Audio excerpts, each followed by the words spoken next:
true. I love the quote of Rumi, the cure for pain is in the pain. When you turn inward, then you actually feel the feelings that you have been running away from your whole life. That's when actual transformation starts, when you have a real deep shift within. Welcome to the Shift Within podcast. I'm your host, Alice. I'm from the Inner Shift Institute, and I'm here to guide you on a journey inside of your mind. Our podcast is a platform for catalyzing both inner and outer shifts using the power of psychedelics and powerful therapeutic tools. Welcome to your new beginning. Welcome to your new life. Today I have the pleasure to speak with Rachel Bongertz, which is a wonderful member of our team at the Inner Shift Institute. And Rachel brings so many years of experience with altered states of consciousness. She's a clinical psychologist and a transpersonal psychologist, and also a certified holotropic breathwork practitioner. And she has been working with us for the past 2 years. Welcome, Rachel. Nice to have you here. Thanks. Oh.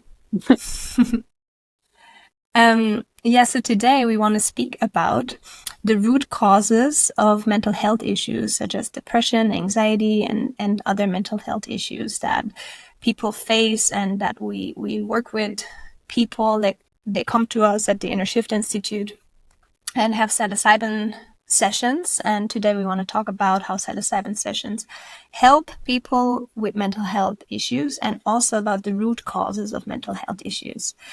But before we speak about that, maybe, Rachel, can you tell me a little bit about yourself, your background, and how you got interested in altered states of consciousness and also psychedelics? Yes, I try to make it short. I studied psychology. Basically, it started there. And during my psychology studies, I got kind of... after some years, I got kind of frustrated because I imagined something else behind psychology than I was studying. But within these studies, in the last year or before last year, we had an internship, and one of those internships I did in a clinic where I didn't know before, but where they were practicing holotropic breathwork, and that for me that was so life-changing, basically. Because I remember I was like 23 or 24 years old, and I was standing in this holotropic breathwork room, and I realized, like, wow, this is the reason why I studied psychology, even though afterwards I learned only that it had almost nothing to do with the mainstream psychology that was existing at that time. But I realized, okay, this is what I want to do, and I knew directly that I want to train as a holotropic breathwork facilitator and practitioner. But I knew directly as well that I want to try it because it looked so different and so amazing. And I saw, you can almost sense the space when it is opening. And this, like, in the holotropic breathwork, we work with altered states of consciousness as well, even though the people did not take anything like psilocybin or something like this. But still, with the breath and the music and the whole set and setting, we created that space that is very similar to the space where we work in with psilocybin ceremonies. And I realized, okay, there's so much to learn and so much to experience that I got really curious and interested. So afterwards, somehow, of course, I did write my dissertation about holotropic breathwork as a role of spirituality in development or something like this. Like, I just got really interested in this. And it was a total crush on my face, basically, because only then I realized, okay, I was studying in a Catholic university, and one of the people who were supposed to judge me, he said, like, I'm really against that you get the title of psychologist at this university with this topic. So it was even not about the quality of my work, which was kind of doubtful maybe as well, but it was really about the title. And he said, like, it has nothing to do with psychology or with mainstream psychology. And so I came to study again transpersonal psychology in England because I wanted to still find my peace in the university world somehow with this approach. And I was kind of insecure as well because I thought maybe that is something really crazy that I'm totally fascinating that I find totally fascinating, and maybe it is even dangerous, because that was what people were trying to tell me, that this is like very close to madness. And yeah, so the second studies I needed to find peace in that way. So I wrote a second dissertation about the holotropic breathwork as well. Even more specific, the second one was about the role of the body in spiritual development, and this, I think, is something that breathwork is really bringing into the field compared to meditation or other spiritual techniques like psilocybin journeys or psychedelic journeys and holotropic breathwork. It brings somehow the body into the field of psychology and in the field of these expanded states of consciousness. And I think this is, for me, very important that the body is involved in. So that was for me important. And at the same time, before the second studies, I started already my own journey in the holotropic breathwork. I think when you start with holotropic breathwork, it is just a question of time that you try as well psilocybin or psychedelic experiences as well. And somehow, if you do the one or the other, is not so important anymore, because the experience itself is so important. And to spend time and to explore these expanded states of awareness is so interesting and so healing in many ways as well, I think. The creator of the holotropic breathwork, Dr. Stan Grof, he was one of the pioneers of psychedelic therapy before he started the holotropic breathwork. So it's probably also why when you study holotropic breathwork that you automatically get interested in psychedelics as well, right? Yes, very much. And I mean, holotropic breathwork would not exist if LSD was not getting prohibited. So he developed this technique only because substances were like chased from the field, from the clinical field. But at the same time, when you meet him, it's like, I know when I started, so it is like almost 20 years ago now. So at that time, he was a little bit more discreet with his psychedelic experiences in talkings and in these kind of things. But nowadays he's like very open, and he's a lot telling about his own LSD journeys, basically mainly LSD, and that was guiding his own path to everything as well. So it is very close to each other. And I think when you work as a facilitator in psychedelic journeys, the training of holotropic breathwork facilitators is really helpful, because it is the same or similar space where you journey into. Mm-hmm. But what would you say? What's your understanding of the actual root cause? Say, if we take depression, how do you believe that we can heal depression, and do you believe, like, where do people that are depressed have something in common? Is there one and the same root cause for all of the people who are depressed, or is it different for each person? And where do they originate? Big question. I think there is something in common, and that is the color of the emotion. And I think, therefore, I mean, when we do like psychedelics or process work, let's call it process work, we have the chance to get an experience without knowing what happened in our past, and without, even maybe afterwards, we don't know what happened in our past. But in the experience, we have the chance to connect with a full body emotion, or with a full body situation, involving thoughts, involving an emotion, involving a physical posture or physical tensions, or the body in general. And this brings us sometimes to kind of a root cause, if you want. So I really like the explanation of Stanislav Grof. He said, like, the psyche is organized in systems of condensed experiences. And condensed experiences means that always from our actual birth process, which is like not mainstream psychology, but from our actual birth process, which is the first death and rebirth experience we go through. So this is the first time we meet all kind of emotions, and that process itself, it leaves already an emotional imprint in our psyche. And then later, when we meet situations with a similar emotion, like involved in one sequence of the birth process, this deepens the imprint in the psyche.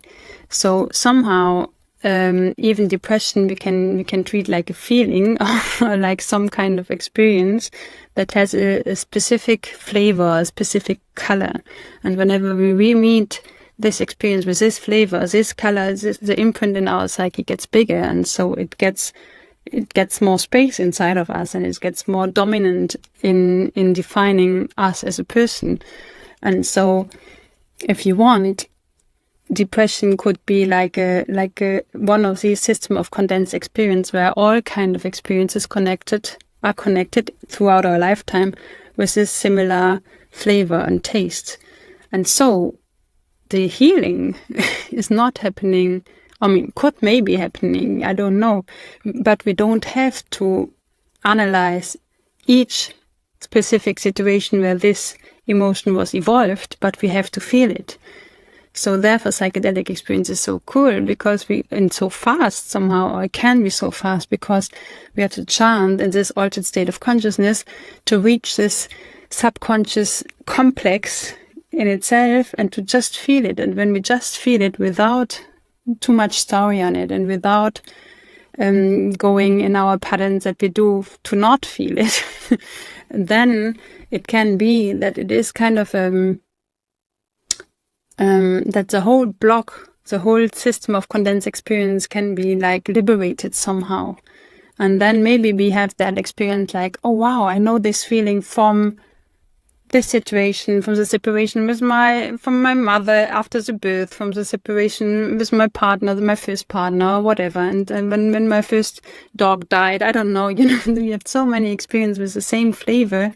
And by just feeling it, because this is in theory what happened, we develop the illnesses or the troubles because we don't feel it in totality. But when we feel it in totality, it can be liberated, and then it can be integrated, and then it can be it's just shifting by itself inside of us. And this is the aim. So the aim in the psychedelics is kind of to feel whatever is coming up to 100%.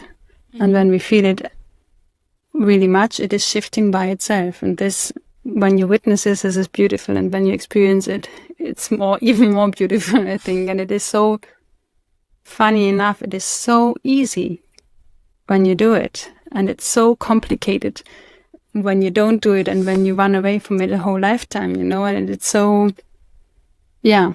Myself suffered with depression in my 20s, and it was psychedelic experiences who helped me completely shift this pattern. For me, it came from like feeling really lonely in my childhood over and over again, and feeling like I was wrong and something was wrong with me and I didn't belong anywhere. And it was with psychedelics that I really went into these feelings from my first psychedelic experience. And completely shifted my relationship to feelings in general, because before my first psychedelic experience, I hadn't cried for years. And then suddenly I started crying again. And so now today I'm really emotional person again. Which is beautiful. Yes.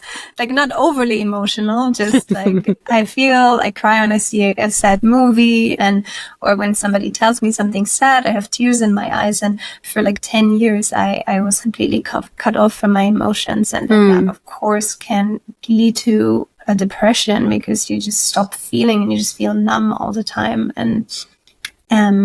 And you don't know what to do when a feeling comes. And it's completely true. I love the quote of Rumi: the cure for pain is in the pain. When you turn inward, then you actually feel the feelings that you have been running away from your whole life. That's when actual transformation starts, when you have a real deep shift within.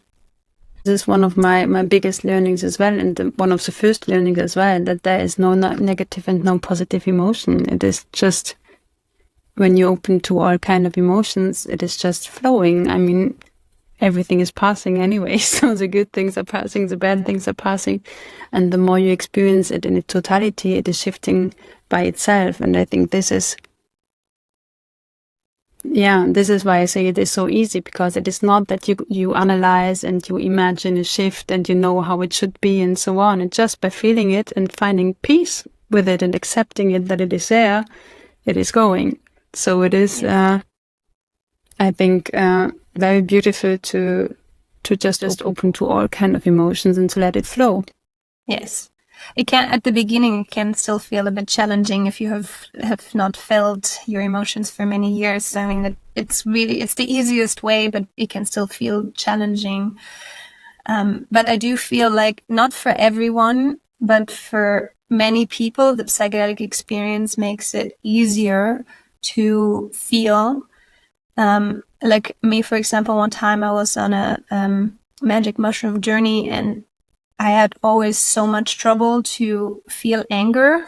I would not let myself. I would feel guilty. I would feel scared if I would express my anger. And on this magic mushroom experience, I just expressed it, and it felt so good. It felt so easy. And that also gave my nervous system an imprint of, hey, it is safe to actually feel that anger. And then I could implement it or integrate it much more easy into my life to actually allow myself to feel anger also in my day-to-day life. Yeah, this is something you have to train, really. I mean, I think in a psychedelic experience, it is kind of, it just comes to it. So you express it and it feels really relieving and good. But then if you want to reconstruct that without a safe space and a psychedelic journey and so on, it is kind of challenging as well to train yourself to allow it to feel and to express it and so on. I think it is kind of scary, because I mean, half of our life we learn something else. We should hold it. We should not cry and not scream and calm ourselves and all these kind of things. So it takes time to undo these beliefs, I think.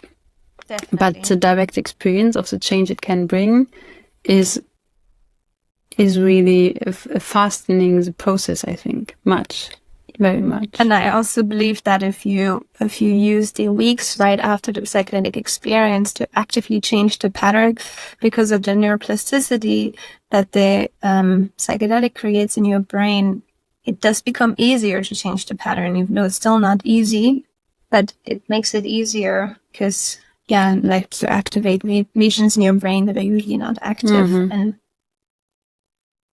And therefore this time is really precious it is important to have time after these kind of experiences to re-engage with it, I think. Sometimes you meet people and they think that you just do the journey, which, you are courageous enough to do the journey and you do all the experience and so on. So there's a lot. But then they feel like, okay, that's it. But I think this is just the beginning for something. I mean, if you want to really change and transform, it brings you the impulses you need in order to integrate something, but the integration still needs to be done. And it can be, it is an experience itself. When you try to see it like with curiosity and playfulness, it is amazing to start to scream because you're angry. In little moments. Yes, and if you don't scream at each other, express the anger in healthy ways for yourself, and then use the anger to find out what need you have or what boundary was crossed, so then you can communicate it instead of swallowing it or not reacting or going into a doormat archetype where you let everything be done to you and you don't react. So transforming these patterns can be really, really life transforming. And sometimes we also have clients that come and they have major depression and they have 1 or 2 sessions, and afterwards they feel significant improvement, and they feel like the depression is gone, at least for like several months. Sometimes it comes back after a while. But having that significant improvement can really help to then have the motivation and energy to create other changes in your life, to make this last longer, this really good feeling that you received from the psilocybin. Yeah, very much. And I think there are a lot of safe space created in society where you can experiment with it, not by taking substance again and again, but by expressing yourself in a safe setting where maybe you don't have feedback, or where maybe there's no direct reaction to it. Or like me, for example, I was going a lot, and I'm still going a lot to 5 rhythm dance, for example, which is a safe setting where you just dance. And I used it really as a space to feel what is there and to express it in my dance. So it is a space where you can cry, where you can scream, where you can just dance wild or soft. All is allowed somehow. And sometimes it feels really risky to show it somehow. And at the same time, it is exactly what we can train, to become more open and more authentic in expression. And it feels so good if you can just let these emotions flow out of you and you can express them in a safe space. It feels really amazing. And also to start out, if people are scared to do this in a group space, you can always do it at home, like turn on 5 rhythms dance list and try to just express the emotions that you feel. You can feel an emotion and dance it out. That can be really amazing. Or something that I like to do when I feel anger and I feel like, God, I can't scream. I go into the bathtub and I scream underwater. Yeah, underwater by swimming. I scream as well sometimes. Yes. I always wonder if the person next to me while swimming lines, they listen, they can hear it or not. I mean, it is for sure, it doesn't sound aggressive, but I always wonder. But I don't ask them. Yeah, I wonder too. But talking about the root cause, I like, what Stanislav Gross says, and I like it a lot, is that this birth process is kind of the first imprint, and the earlier you get in the re-experiencing, the deeper the cleansing is getting somehow. So that means that if you have the chance to go beyond stories from your life into the experience as pure as it is, or as it can be, and this is related to the birth process because there is even no other. So and this is really helpful to let go the stories and to really connect with the consequence somehow in your body and in your emotions. Mm-hmm. And I think partly because just talking about it is not doing so fast the thing, is because we can get distracted of the story by the stories really much, and then we get into victim and we try to understand why it happened and so on. And these are all valuable questions, but they're not really helpful to get to the experience itself. Yeah, the analyzing of where it comes from doesn't, it can help at times, because sometimes for me, when I understood where it came from, I had more compassion for myself, and the more compassion I had for myself, the more I could let the emotions out. So sometimes that can help in that way, but the most important thing is to really let the emotions out. Exactly. And afterwards, for integrating it is really helpful, but when you do it before feeling it, it is like distracting somehow, or slowing you down some process. Yeah. Can you tell me about some examples of profound experiences that clients you have worked with and psychedelic experiences with the psilocybin therapy at the Inner Shift Institute? Transformations people have had that came with the depression. I think the people with depression where it worked the best, they had kind of physical journeys, which is kind of rare in psychedelics. But I just had, I think, before last client, he had that.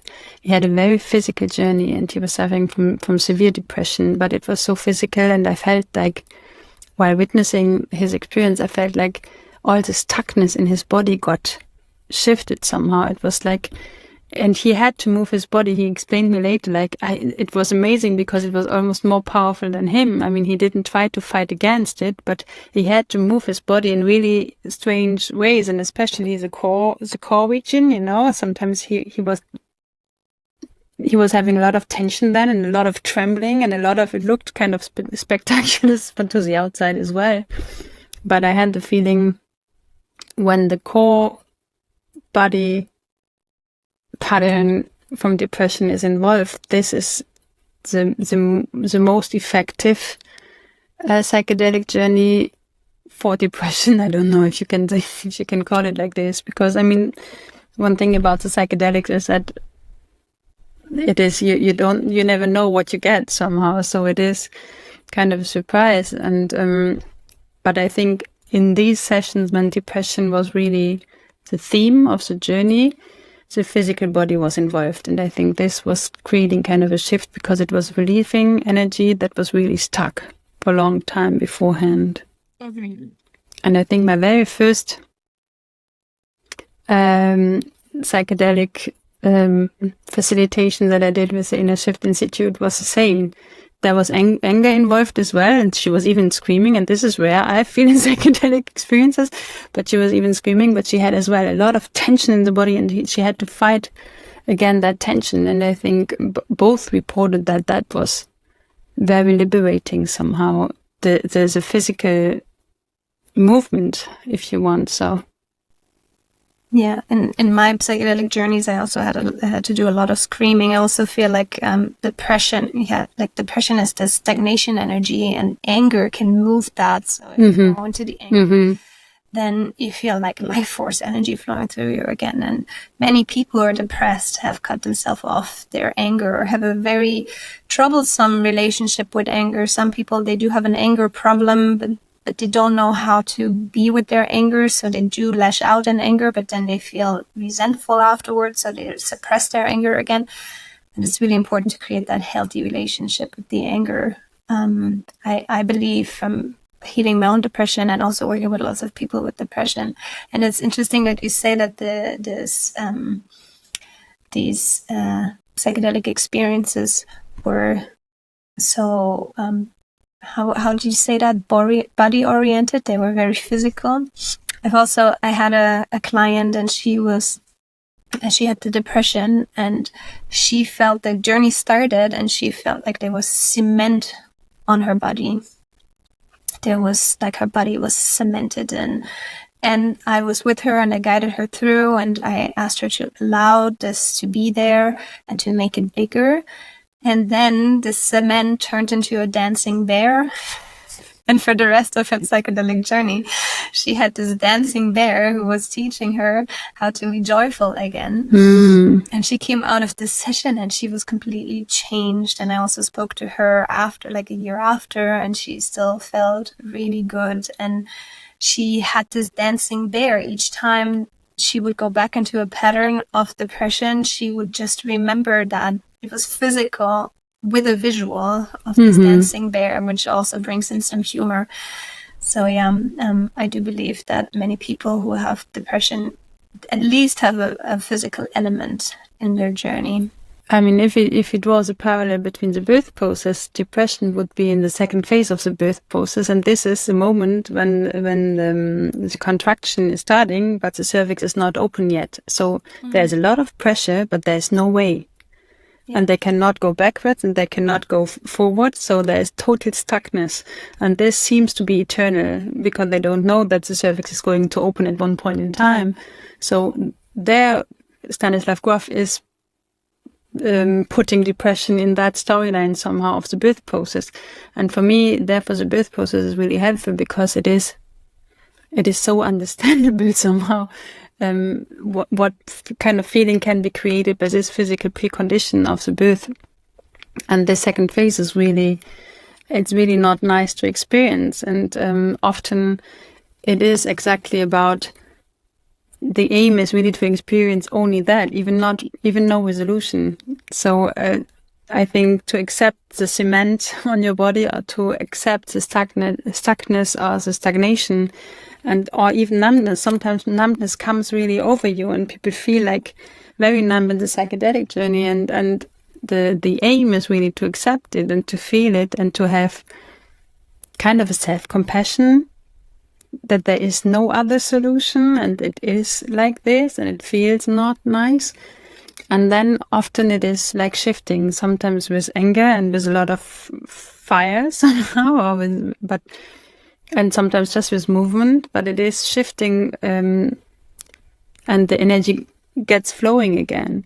Mm-hmm. There's one physiotherapist, he explained me that one time, and I like that a lot as well about depression, that it is not that people are not feeling something, they are feeling a lot, but at the same time they push into the other direction and try to suppress it. So there is high energy stuck in the body and not no energy or low energy.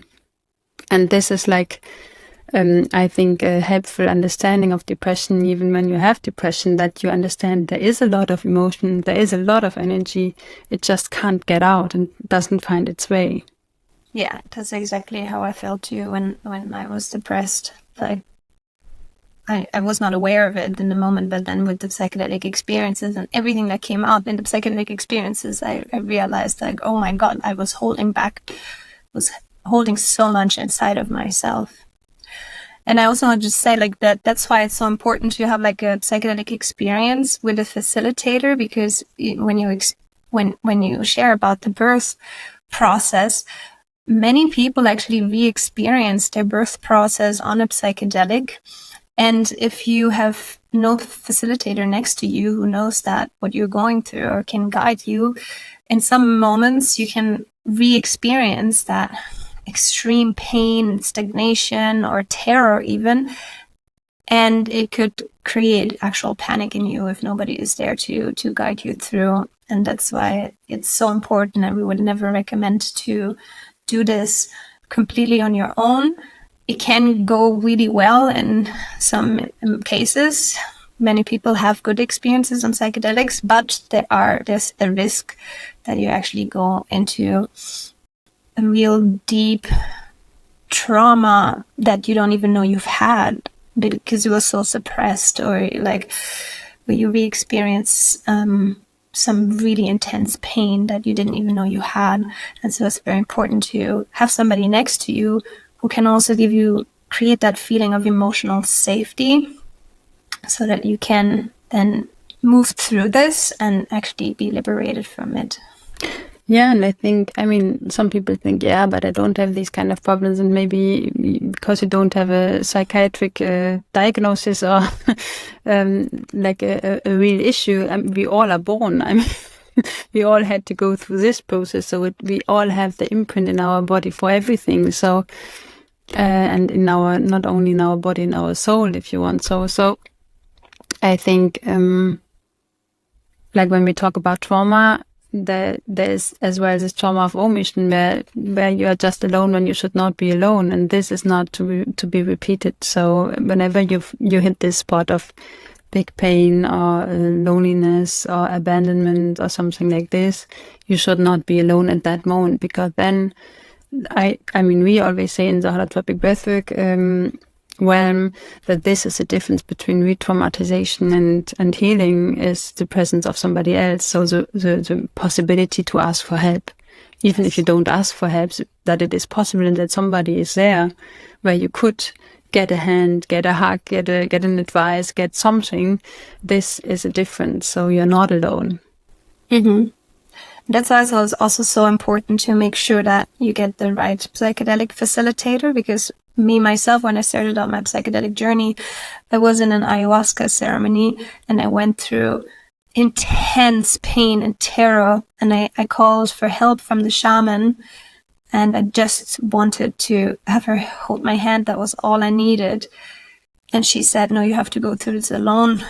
And she let go of my hand and let me go back into my mattress. And that was actually re-traumatizing for me in that moment. I completely understand that in South American traditions, the psychedelic experience is more seen as an initiation, but people there are also not as traumatized and don't feel as terrorized internally as we Westerners. So it's very important, I believe, in my opinion, that when these traumatic memories come up or these intense emotions come up, that somebody is actually there who can hold you in softness and not tells you that you have to go through this alone. again, because that's what why the trauma is there, actually, because you were alone in these intense emotions.